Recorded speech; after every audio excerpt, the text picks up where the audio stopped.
We're in a journey at Habitat of a changing culture where we have focused extraordinarily effectively on building houses for families in need.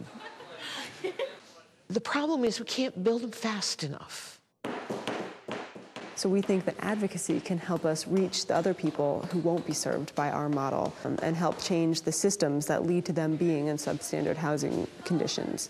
By reaching out and becoming engaged in public policy, we can achieve justice rather than only looking at the charity service delivery side of things. I think advocacy is really in its infancy right now within Habitat's family within the U.S. There are states like New York that are really at the cutting edge of doing the advocacy work at the state level. We think so many other states and affiliates can model themselves after what's being done here. And we're going to talk about public housing later today. You have a couple of options. You got limited resources, you got a family that needs to have a house and a place to stay. What do? I lead a pretty sheltered life, I'd say, so I haven't had that much contact with people with issues with affordable housing. This will actually be my first experience with that sort of thing. Hopefully I'll learn a lot more this week. I hear about all the foreclosures and people losing their houses, so now more than ever it's important. I'd been involved with Habitat for almost 6 years at this point, and I've built houses and I've been to all different states, and I love it. And I just, in seeing all the houses that need to be built, I really understood that Habitat, as wonderful as it is, can't physically build all those houses, and that legislation is the only way to kind of attack that. Cost of housing goes over 35%. They call you housing burdened. One of the things that we wanted to do was be sure that they had an opportunity to learn what is advocacy and how is it done. You know, you never get exactly what you want. It's all through the process of negotiation. So we have experts coming to share with our students the fundamentals of advocacy, as well as sharing with them what Habitat's statewide legislative agenda is, which is an affordable housing trust fund at the state level. This agenda, the initiative for a housing trust fund, this housing opportunity fund to have a greater impact on the creation of more affordable units is so important.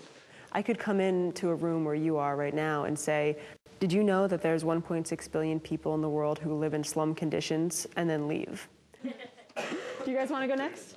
Back together. But if I tell you that information and then ask you to sign a petition that's going to go to members of Congress who have the ability to impact those people's lives living in those slum conditions, that's advocacy. If I'm asking you to write a letter or show up at a rally or hold a sign, that's advocacy. Or if I'm asking you to have a meeting with a decision maker and just have a dialogue with them about those conditions worldwide, that's advocacy. You said advocacy is the presentation of a cause and the subsequent negotiation that's involved in sorting out conflicting interests. Wow. Can you read that one more time? Sure. We're going to sleep tonight, and is this okay forever? All right? Find yourselves some housing. So we had something called a housing simulation, and so 3 of us sat at a table and pretended to be somebody working at a homeless shelter, somebody working at public housing, someone working at a Section 8 office, to have the students go through a process. If you would like to fill out an application right here and give it to me, then come back tomorrow and I'll let you know where it looks. Okay. Well, are you able to contribute in terms of pitching in around the shelter? I can't interact with mainstream society. Each one of them was given a bio, and they were told they were all homeless, and they were told that there are community resources here. Go find yourself someplace to sleep tonight. Yeah. I need some help. I left my husband's home. He was abusing me. We're the rescue mission. We only take men, I'm sorry. So we gave them the experience of what it's like to be a low-income homeless family applying for public housing. Alcohol or drug problems? I do not, no. I've been... Okay, fill out the application. You got a place to sleep tonight.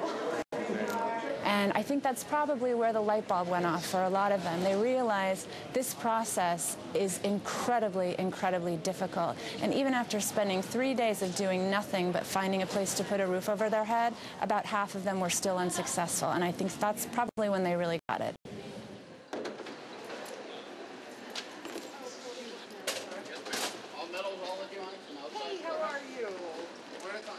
We'll be taking them to the Legislative Office building to visit with a variety of members of the New York State Assembly and Senate to make the case for the statewide Affordable Housing Trust Fund.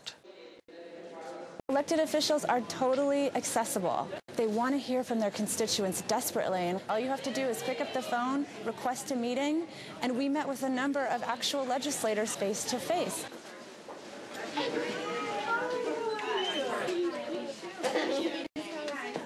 Amy, nice to meet you. I'm Colleen Fitzgerald. I work for... We're really simple people. We like our jobs. We don't want to be voted out of our jobs.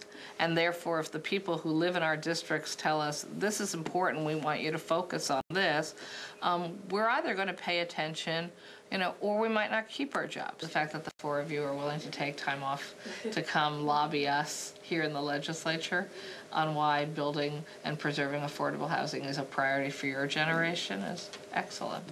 We went into Senator DeFrancisco's office and talked with him, and no one had ever brought this issue to him before. This is the first he's heard of it. So that was, that was cool. I know I had an impact there because this is the first time he's heard about it, and now he has. All the students are from Syracuse University, and we are representing the Habitat for Humanity, which is the part of the Empire State Housing Alliance Coalition. I felt great talking to them. I felt great afterwards. I think every time we left an office, we said, that was fun. Just going into an office and having an honest conversation with a person can really change their outlook on things, and that's something I learned this week. We feel they could be made better by the inclusion of community organizations such as Habitat for Humanity, just to better represent the interests of the community. It was a great time, and I think we accomplished a lot. I think you're doing a great job, and the Assemblyman, like I said, is backing you, and so with all the forces working together, I think you're definitely heading in the right direction.